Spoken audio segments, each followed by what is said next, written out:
Señora ministra, yo le voy a recordar la discusión que tuvimos aquí el 10 de septiembre en esta Cámara cuando se intentaba convalidar el Real Decreto 27/2020. Entonces no podía ser, no había solución, se tenía que tocar la Constitución y la Ley Orgánica para que los ayuntamientos pudieran utilizar sus remanentes. Es evidente que no, había solución, la llevan aquí y cuentan hoy, espero, con un respaldo muy mayoritario. Toda vez debo recordarle que de aquel Real Decreto Ley quedan pendientes varias cosas y hoy se las reclamo.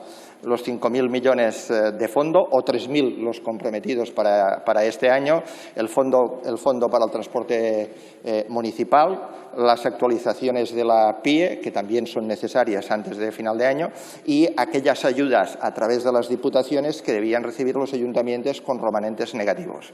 Esto, señora ministra, deberían aprobarlo, traerlo a aprobación. Sí, usted se ríe, pero yo no sé si se van a reír tanto los ayuntamientos cuando lo escuchen. Lo debería traer a aprobación, porque si no va a tener problemas con los presupuestos, porque dudo que algunos de los grupos que apoyaron todas aquellas medidas podamos apoyar los presupuestos sin que se resuelva esto.